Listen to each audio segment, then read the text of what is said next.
Von so einer Geschichte? Alina. Hast du Schiss? Habt ihr noch nie gehört. Flüchtlinge. Auf ihrer Flucht zurück, raus aus Deutschland. Und plötzlich wird es ernst. Sie sind im Wasser, sie sind im Wasser. Oh mein Gott. Guck mal, die sind hier irgendwie auf einer Insel da. شان الله شان الله كرمال الله حموت لك حموت.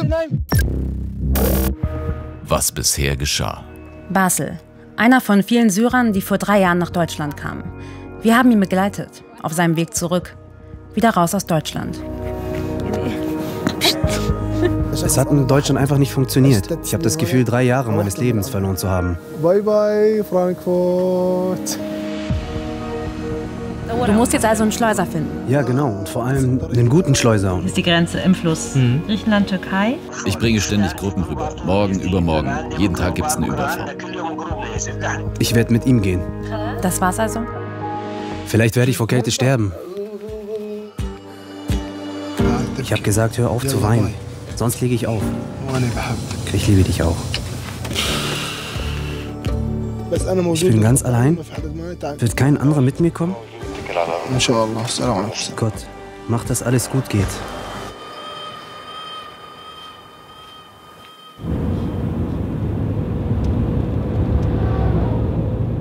...17 Stunden lang hören wir nichts von Basel. Bis zum nächsten Abend. Er ist angekommen.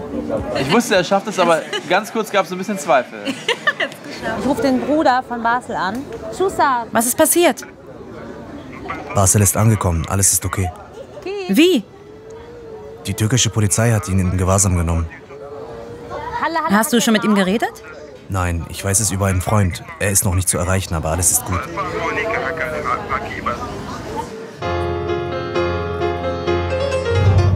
Basel ist also in der Türkei.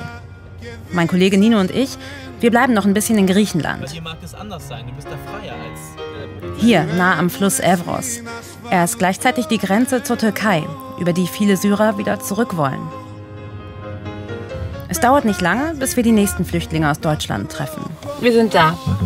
In dem Hotel sitzen gerade 2 Syrer, die aus Deutschland kommen und die sich entschlossen haben, Deutschland zu verlassen und zurück in die Türkei zu gehen. Und die warten jetzt hier im Hotel darauf, dass der Schleuser sagt, Yalla, let's go. Aber der Schleuser vertröstet sie immer wieder auf den nächsten Tag. Classic-Schleuser. Ja, genau.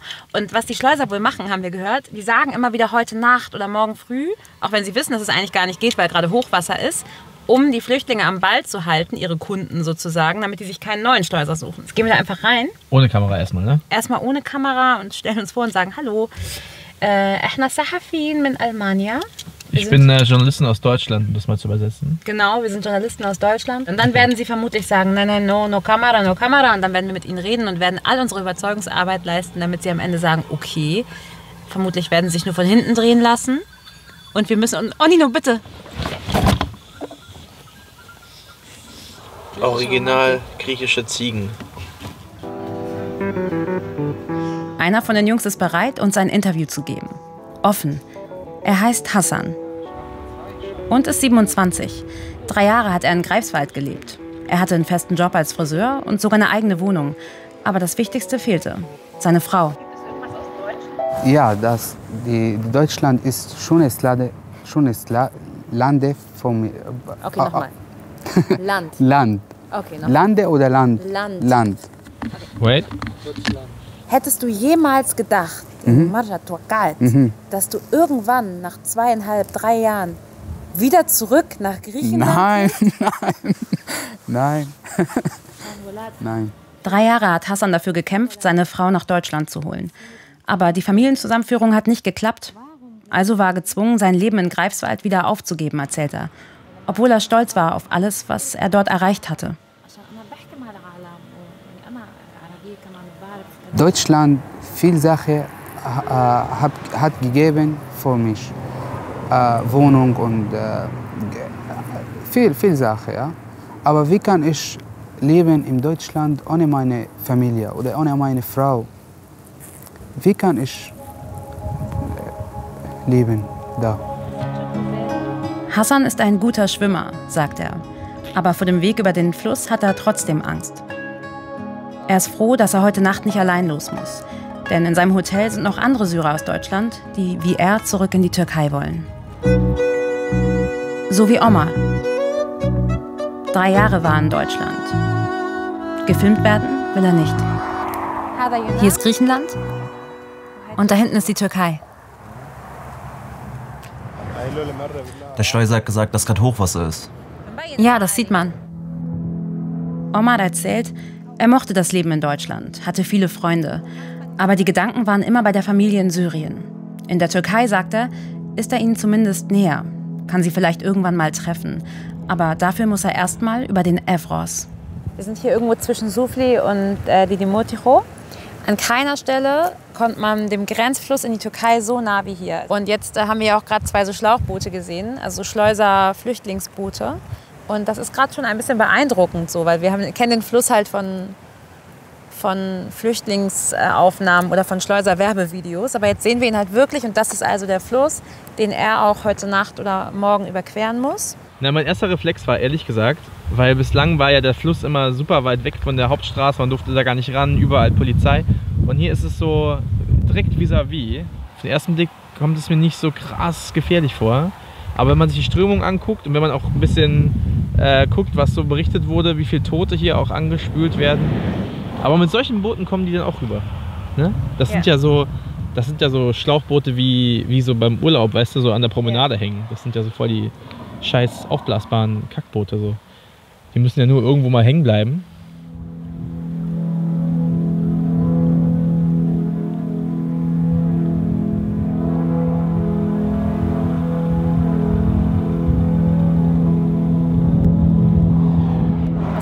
Ist es nicht komisch, dass du nochmal so einen Weg gehen musst? Keiner macht sowas gerne. Illegal über eine Grenze gehen. Gesetze brechen. Aber für uns Syrer ist das leider normal geworden. Wir haben keine andere Wahl.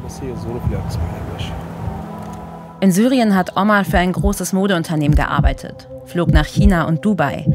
Den Weg nachts über den Fluss will er einfach so schnell wie möglich hinter sich bringen. Jetzt wartet er mit Hassan im Hotel auf das Go vom Schleuser.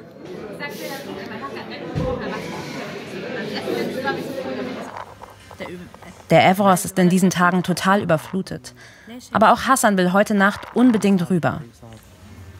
Er hat kein Geld mehr für noch eine Nacht im Hotel. Hast du Angst? Ein bisschen, ja. Ein bisschen. Von Fluss. Hassan hat nur noch ein Ziel vor Augen: bei seiner Frau in Istanbul ankommen. Zuletzt haben sie sich in Syrien gesehen. Die gemeinsame Wohnung ist schon bereit. Zum ersten Mal werden die beiden zusammen leben. Wo bist du? Du weißt genau, ich liebe dich. Wo bist du? Du weißt genau, ich brauche dich. Wo bist du? Lass mich bitte nicht allein. Ich liebe dich und Es ist Mitternacht. Die Männer werden jetzt die Flucht zurück antreten. Vor einer Woche noch kannten sie sich nicht. Heute Nacht müssen sie einander vertrauen.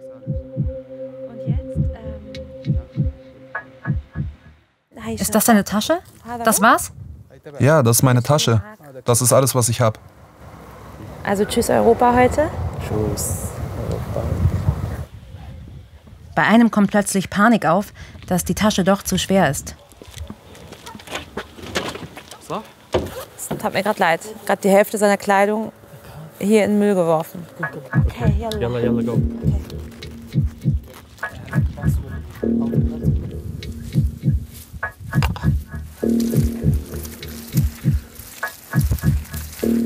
Okay, wir sind jetzt mit unseren 3 Jungs. Mit Omar, mit Hassan und dem dritten, der nicht genannt werden will. Und wir sind jetzt auf dem Weg zum Standort, zum Fluss. Der Schleuser ist angeblich schon da, ein anderer Typ ist auch angeblich schon da. Und eine Familie mit Kindern und noch ein anderer Typ sind auch gerade auf dem Weg.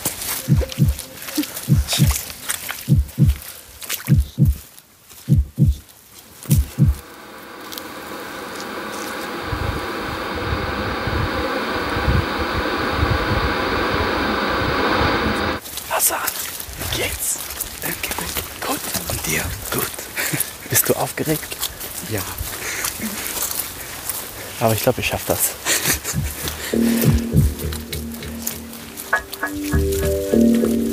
Jetzt schon reichen, jetzt mehr passiert auch nicht.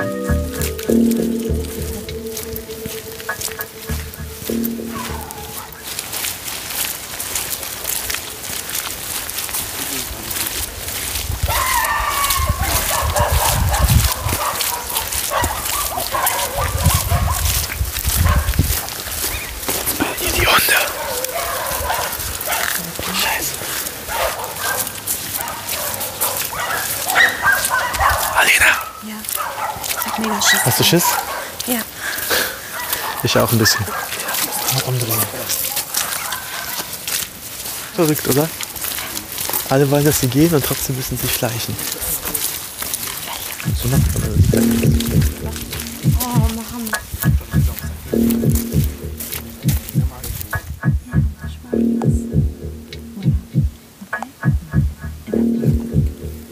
Geradeaus, links.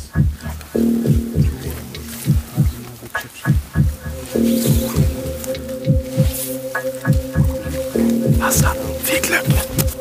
Viel Glück. Viel Glück. Omar, hey, viel Glück, Digga. بشوفكم من تركيا.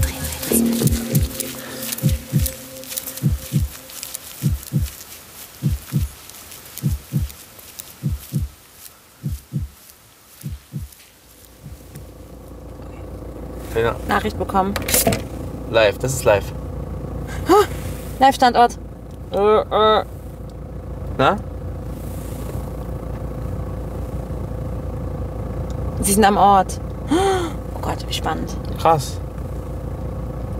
Die sind aber noch. Die sind noch in Griechenland, ne? Ja, die sind noch in Griechenland. Hier sind wir, der blaue Punkt. Ja. Hier ist Omar.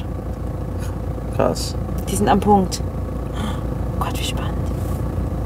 Das heißt, jetzt geht's los. Das ist ein gutes Zeichen, oder? Ich glaube, es ist ein gutes Zeichen, wenn er das schickt. Das heißt, da gibt es keine Polizei, Entschuldigung. Krass. Ah, die sind jetzt vor diesen Bäumen. Wie spannend. Also jetzt können wir quasi live. Vielleicht geht irgendwie dieses Männchen da so live über diesen Fluss rüber. Das wäre natürlich sehr geil. Jetzt musst du, während ich nach Hause fahre, weiter diesen Live-Standort beobachten. Mach ich. Das ist ja krass. Hast du? Hab ich. Hey, Martha. Hey, erzähl. Schrei doch nicht so. Ist alles okay? Natürlich ist nicht alles okay. Wir suchen hier gerade den Schleuser. Was?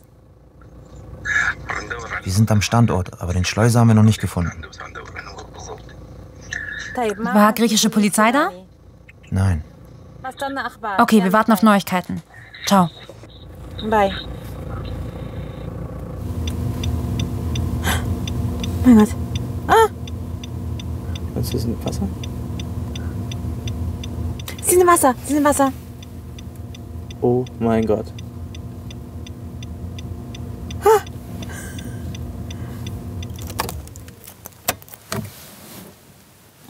Wir sind zwar nicht wirklich dabei, aber wir sind sozusagen dabei.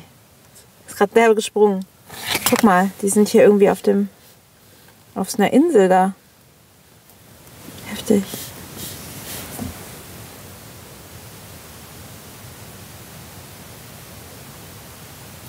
Griechenland, Türkei.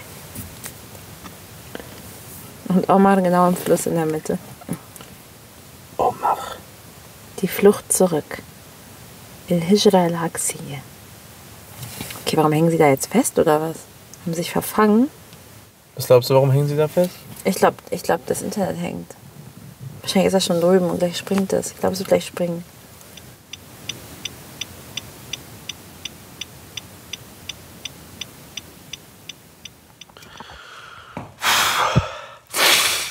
Guten Morgen.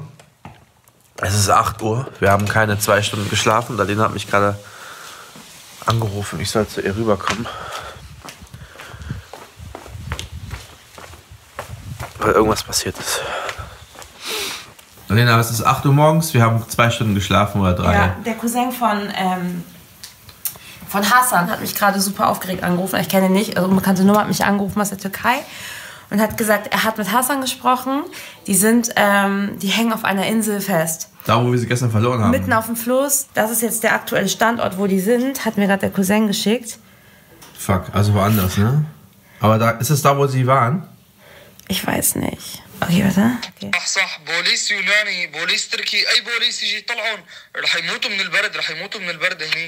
Warte mal, ich putze ganz kurz Zähne, damit wir schnell losfahren. Ich überlege, ob wir jetzt... Oh nein, was ist das für eine Nummer? Geh ran. Hallo? Ich habe mit dem Cousin von Hassan gesprochen. Ihr seid auf der Insel, stimmt's? Okay, wir reden jetzt mit den Türken. Okay, wir reden mit den Griechen und kommen in eure Richtung. Okay. Alles klar. Was ist los? Das war Omar. Ich muss ganz kurz Zähne putzen. Kannst du bitte kurz darüber nachdenken, was willst du?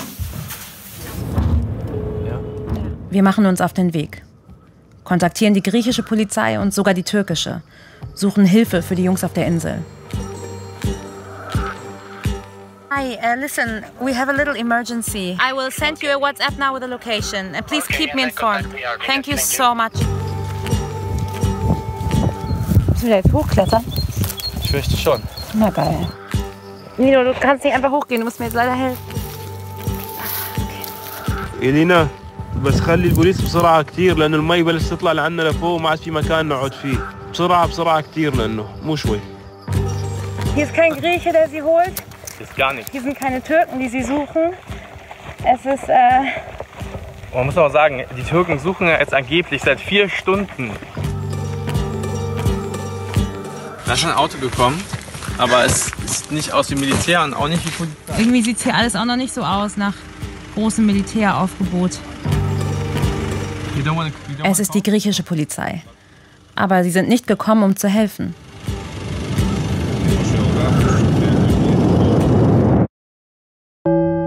Die griechische Polizei hat an der Grenze zur Türkei 2 deutsche Reporter festgenommen. Das Auswärtige Amt in Berlin bestätigte den Fall. Die Journalisten waren bei dem Ort Pragi auf einer Flüchtlingsroute unterwegs. Laut griechischen Behörden hielten sie sich in dem Sperrgebiet ohne Drehgenehmigung auf. Jetzt sind wir gerade im Polizeiauto. Das haben die uns festgenommen. Wie absurd. Das Ding ist... Hilfe haben sie immer noch nicht gerufen, aber uns haben sie festgenommen. Hilfe haben sie nicht gerufen, das Militär ist nicht gekommen. Warten auf der Polizeistation. Illegales Betreten von militärischem Sperrgebiet. So heißt der Vorwurf. Wir haben keine Schilder gesehen. Jetzt sitzen wir fest und die Jungs seit 24 Stunden auf der Insel im Fluss. إلينا هي آخر صوت بيني وبينك تمام؟ الوضع كتير سيء. حاكي الصليب الأحمر حاكي شو ما كان نحن موجودين لا أكل لا شرب ولا شيء. الناس بلشت تموت واحد من البرد ومن ما في لا أكل ولا شرب ولا شيء وما في أي حل وما عاد تواصلنا مع حدا.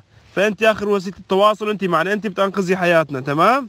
أنت الوحيدة بس. أنا حاط كل أملنا، حاطين أملنا في كله فيكي. وصلي للصليب الأحمر، للصحافة، للتلفزيون، للدنيا كلها.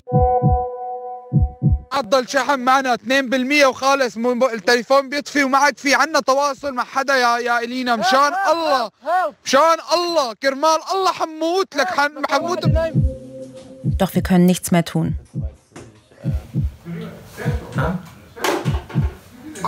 Komm. Jawohl. Wir werden eingesperrt. Die Handys werden uns weggenommen. Am nächsten Tag ist schon unser Gerichtstermin. Das griechische Fernsehen ist auch da und berichtet ein bisschen so, als wäre das hier eine Staatsaffäre. Dabei ist am Ende alles halb so wild. Die Richterin stellt fest, dass das militärische Sperrgebiet nicht vernünftig beschildert war und wir nicht absichtlich hineingelaufen sind.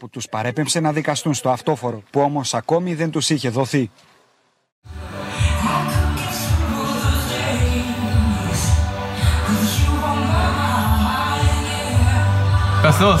Ich freue mich gerade so. Wir sind freigesprochen worden.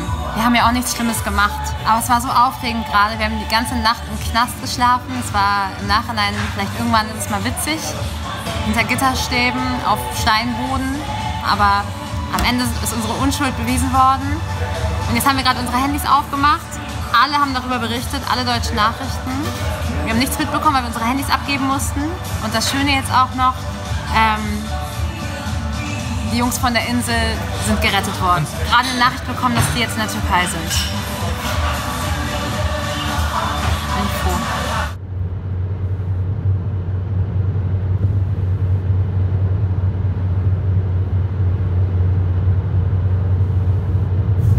Mach mal hier die Handbremse. Achso. Ich weiß gar nicht, ob ich jetzt fahren kann. Ich bin total durch. Erst jetzt erfahren wir, wer die Jungs von der Insel gerettet hat. Es waren weder die Griechen noch die Türken. Es war ein Schleuser aus Istanbul. Wir wollen so schnell wie möglich dorthin und wollen wissen, was letzte Nacht genau passiert ist.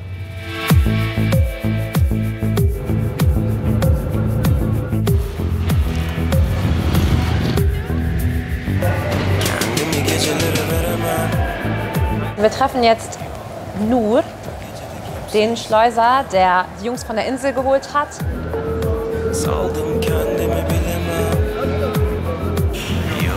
Nur ist 21, selbst ein Flüchtling aus Syrien.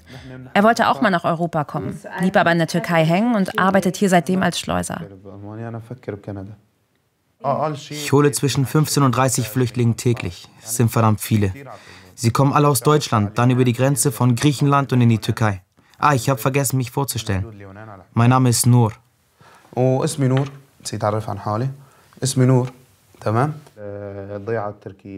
Am Morgen der Rettung bekam Nur einen Anruf von seinem Boss. Der erzählte ihm von den Männern auf der Insel.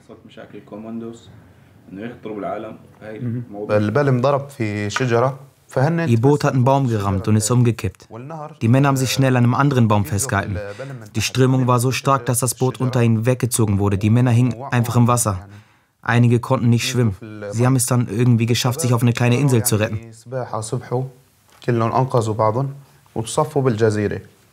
Nur fuhr von Istanbul an die Grenze, zum Flussufer. Auf der anderen Seite sah er die griechische Polizei. Hier, die griechische Polizei. Ich glaube, man kann sie ganz gut erkennen. Ich habe extra rangezoomt, damit man ihre Pickups sieht. Das sind die Griechen? Ja. Hier habe ich gepfiffen, damit sie denken, ich bin ein türkischer Soldat. Damit sie Angst kriegen und sich zurückziehen. Du wolltest, dass sie denken, du seist ein türkischer Soldat? Ja, damit sie weggehen. Guck mal, da hört man die Jungs um Hilfe rufen. Hier, das war, als ich bei ihnen angekommen bin. Das war diese kleine Insel, auf der sie festhing. Ein kleines Stück Land, das noch nicht ganz überflutet war. Ich bin direkt zu ihnen geklettert. Ich habe ihnen als erstes was zu trinken gegeben und was zu essen gegeben. Sie waren total geschwächt, konnten sich kaum bewegen. Sie waren klitschnass. Das Wasser war nachts sehr hoch gestiegen. Sie haben den Tod gesehen. Nur, was glaubst du, wenn du nicht gekommen wärst? Was wäre passiert? Dann hätte keiner sie gerettet. Weder die Griechen noch die Türken. Deren Beziehung ist gerade sehr angespannt. Es wäre auch kein anderer Schleuser gekommen, weil die Polizei auf beiden Seiten informiert war. Das kann bis zu 8 Jahre in den Knast bedeuten. Und es war hell. Kein Schleuser arbeitet im Hellen. Es war sehr gefährlich für mich, aber zum Glück ist alles gut gegangen. Wir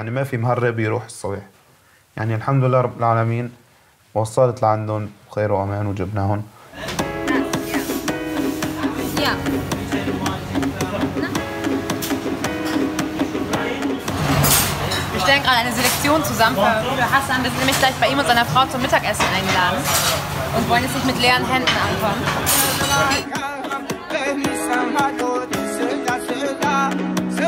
Jetzt endlich treffen wir Hassan aus Greifswald wieder.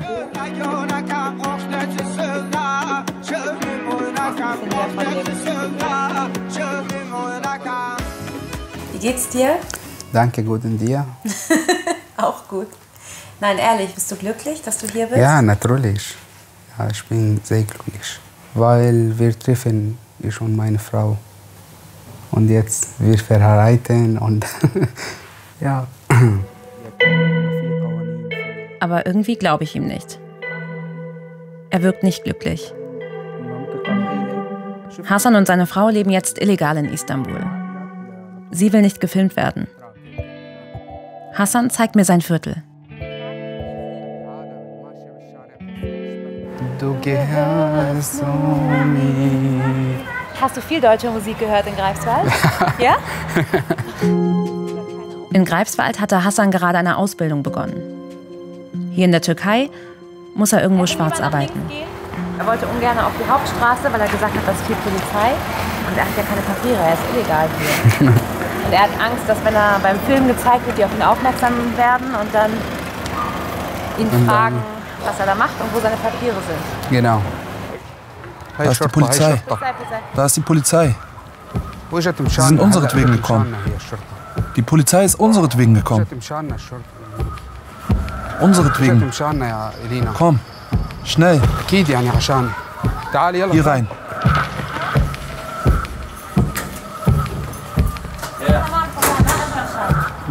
Doch, natürlich sind sie wegen uns da. Warum sind sie denn sonst da? Guck doch, da stehen sie noch immer. Er meint, für euch ist das eure Arbeit, aber für mich ist das keine Arbeit. Wenn etwas passiert, könnt ihr vielleicht was machen. Aber ich bin derjenige, der ein Problem ist. Du hast ja sofort geistesgegenwärtig die Kamera weggepackt und bis jetzt hat er Angst und guckt aus dem Fenster. Ich verstehe das. Weil da ist ein Polizeiauto. Aber es macht also und er ist bis jetzt am Zittern, weil er so eine Angst hatte, dass die Polizei durch die Kamera aufmerksam geworden ist. Und es reicht ja nur, dass sie uns fragen. Wir haben Pressekarten und er hat keine Papiere. Und vor allem habe ich gerade gedacht, scheiße, nicht, dass wir ihn jetzt in diese Situation gebracht haben. In Griechenland wirkte Hasan noch irgendwie hoffnungsvoll. Jetzt nur noch resigniert. Er kann nicht verstehen, warum er nicht mit seiner Frau in Deutschland leben durfte. Bist du enttäuscht? طبيعي natürlich. قال ليش شلون أنا؟ فهو ich bin hier.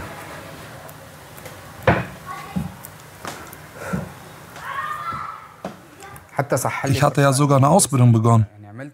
Und du weißt, was das in Deutschland bedeutet. Das ist sehr wichtig.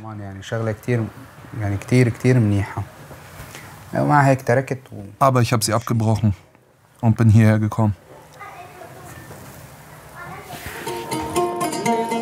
Hasan ist nicht der einzige Syrer, der sich in Istanbul durchschlagen muss. 500.000 leben allein hier. Viele davon illegal.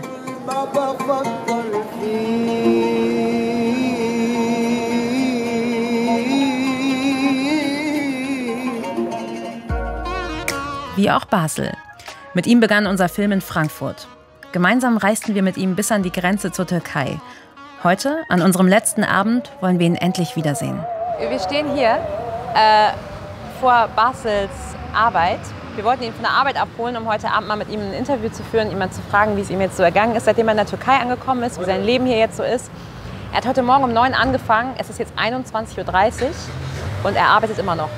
Und er braucht auch noch. Und er braucht auch noch eine halbe Stunde. Ich weiß nicht genau, was er eigentlich macht. Das ist, glaube ich, ein großer Kleidungsladen.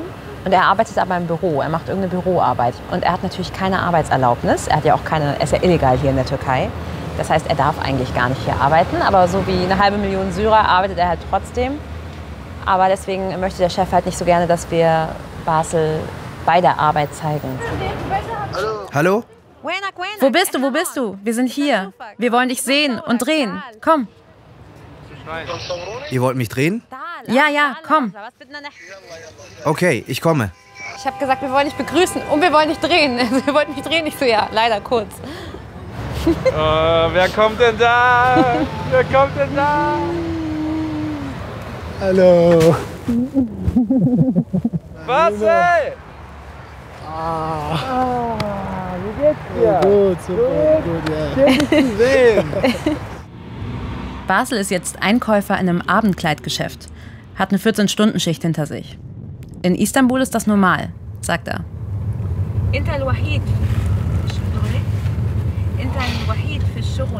Doch müde, ne? Was verdienst du eigentlich? Das weiß ich noch nicht. Wir haben noch nicht über das Gehalt gesprochen. Du weißt es nicht? Nein, noch nicht. Was wäre denn okay für dich? Was auch immer sie mir zahlen werden, ist gut für mich. Ja, ja. Gestern auf dem Weg nach Hause hat mich die Polizei angehalten. Sie haben nach meinem Aufenthalt gefragt. Ich habe gesagt, hab ich nicht. Sie meinten, kümmere dich drum und haben mich gehen lassen. Basel hofft, dass er in ein paar Jahren die türkische Staatsbürgerschaft erhalten kann. Die Menschen hier sind ähnlich wie die Menschen in Syrien. Und schau, was für eine schöne Atmosphäre hier. Frankfurt ist kalt, Deutschland ist kalt. In Deutschland kann man so nicht rausgehen.